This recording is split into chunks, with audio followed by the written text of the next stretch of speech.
Maharashtra state electricity works federation या संघटनेचे 3 दिवसाचे अधिवेशन दिनांक 7 फेब्रुवारीपासून सोलापूर येथे हरिभाई देवकरण प्रशालेच्या पटांगणात होणार आहे। या अधिवेशनाचे अध्यक्ष कॉम्रेड मोहन शर्मा यांनी याबद्दल माहिती दिली।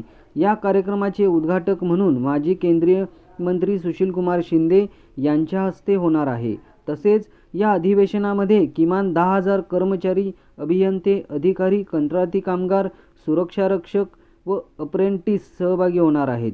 या अधिवेशनामध्ये महाराष्ट्रातून निवडून आलेले 520 प्रतिनिधी दिनांक 8 व 9 फेब्रुवारी 2 दिवस प्रतिनिधीची अधिवेशनात कंपन्यातील प्रतिनिधी कर्मचाऱ्यांचे प्रलंबित प्रश्न सरकारने प्रस्तावित केलेल्या 2026 केंद्र सरकारने रद्द केलेले 29 कामगार कायदे बहाल करा, नवीन तयार केलेली 4 लेबल कोड रद्द करा, तसेच विविध मागण्यांसाठी या अधिवेशनात चर्चा होणार असल्याची माहिती सरचिटणीस कृष्णा भोयर आणि महाराष्ट्र स्टेट इलेक्ट्रिसिटी वर्क्स फेडरेशनचे अध्यक्ष मोहन शर्मा यांनी केली। 8-9 असा 3 दिवस सोलापूर या शहरामध्ये होत आहे। हे पहिल्यांदाच होत आहे। राज्याच्या विविध कंपन्यांमध्ये सर्वात पहिली व बहुसंख्य कामगारांचे नेतृत्व करणारी संघटना, ही संघटना महाराष्ट्रापुरती मर्यादित नाही तर देशामध्ये सुद्धा All India Federation of Electricity Employees जी देशातली मोठी संघटना हिला संलग्न आहे आणि देशाच्या 28 राज्यामध्ये कार्यरत आहे।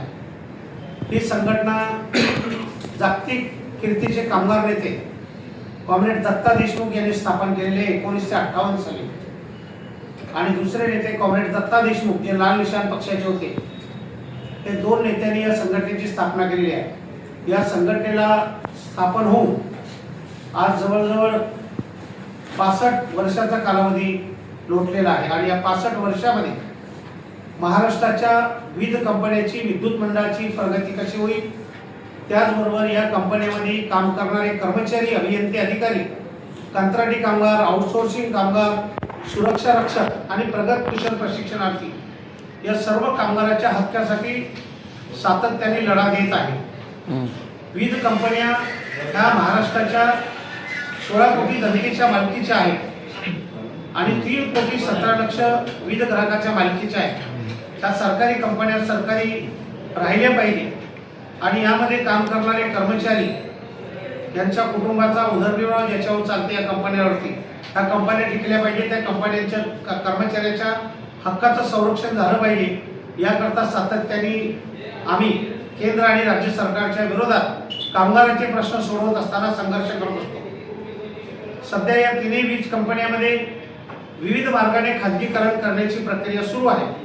मुख्यतः जी वितरण कंपनी आहे, जी राज्याच्या 47 लाख शेतकऱ्यांना विजेचा पुरवठा करतो, या वितरण कंपनीमध्ये मोठ्या प्रमाणावर खाजगीकरणाची प्रक्रिया सुरू आहे आणि म्हणून भिवंडी, मालेगाव, मुंब्रा हे 3 भाग सध्या त्यांनी फ्रँचायझी तत्वावर चालवायला दिली। आमची मागणी आहे ती परत वितरण कंपनीकडे घ्यायला पाहिजे। तर यापूर्वी जळगाव, त्याचबरोबर नागपूर आणि औरंगाबाद खाजगी भांडवलदारांना दिले होते, ते चालवू शकले नाही।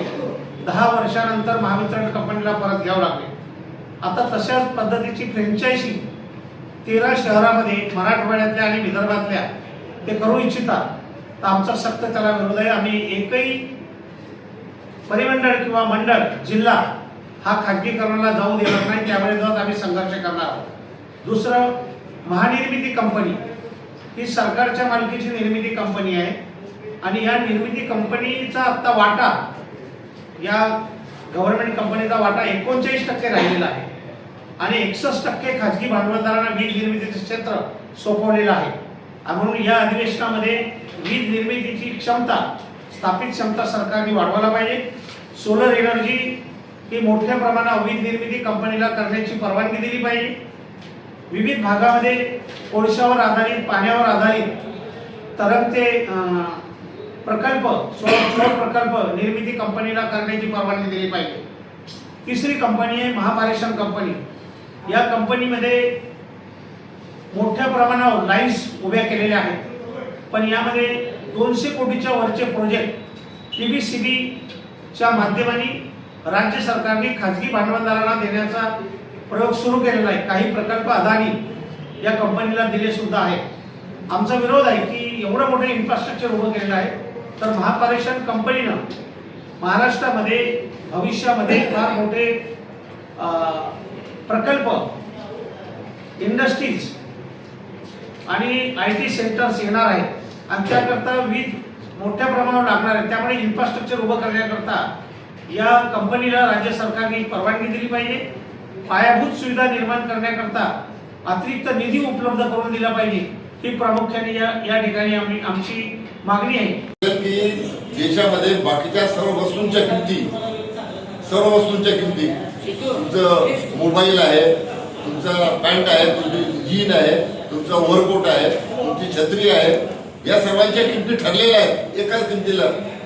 एखादा खड्डे खोदणारा कंत्राटी कामगार दिला तर त्याला तीच किंमत लागणार आहे आणि अंबानी अदानी विकत घ्यायला गेला तर त्याला तीच किंमत लागणार आहे. पण या देशामध्ये फक्त एक वीज अशी वस्तू आहे की ज्याची किंमत एक नाही आहे, त्याची किंमत वेगवेगळी आहे. गरीब लोकांकरता कमी आहे, मोठ्या लोकांकरता त्याच्यापेक्षा जास्त आहे, कमर्शियल उद्योगाकरता थोडं जास्त आहे आणि इंडस्ट्री करता त्याच्यापेक्षा जास्त आहे. आणि या सर्वांचं समायोजन करून हा दुर्बल घटक जो आहे, खालचा जो समाज आहे, डोमेस्टिक लाईट अँड फॅट मध्ये वीज घेणारा जो ग्राहक आहे, यांना कमी दरामध्ये आपण वीज पुरवतो. हे जे येणारे आहेत खासगी कंपनी, कॉर्पोरेट घराणे आहेत, हे काही सोशल ऑब्लिगेशन करता येत नाही आहे, समाजाची सेवा करण्याकरता येत नाही आहे, ते येतात नफा कमवण्याकरता. आणि म्हणून हा ग्राहकाचा फार मोठा तोटा या माध्यमाने खासगीकरणामध्ये आहे. नंबर 1, देशामध्ये जी परिस्थिती आहे, सर्व उद्योगाचं खासगीकरण करायचं आणि उद्योगाचं खासगीकरण करायचं म्हणजे जनतेच्या पैशाच्या आधारावर जी यंत्रणा देशामध्ये आणि राज्यामध्ये उभी केली. काय म्हटलंय आम्ही, काय निर्णय घेणार आहोत सोलापूरच्या अधिवेशनामध्ये की जी यंत्रणा जनतेच्या पैशावर उभी केलेली आहे या महाराष्ट्रामध्ये अनेक राज्यांमध्ये, ती यंत्रणा कवडी मोल किमतीमध्ये काही इन्व्हेस्टमेंट न करता अंबानीला, अदानीला, टाटाला, बिर्लाला, टोरेंटला वगैरे वगैरे कोणतेही इन्व्हेस्टमेंट न घेता त्यांच्या मोफत देण्याचं कधी नव्हतं असं प्रावधान या नवीनच्या कायद्यामध्ये आणलेलं आहे.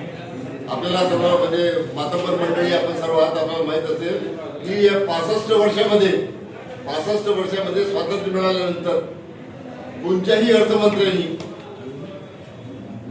लोकसभेमध्ये आणि राज्यसभेमध्ये आम्ही सार्वजनिक उद्योग विकणार आहोत कधी भाषण नाही केलं.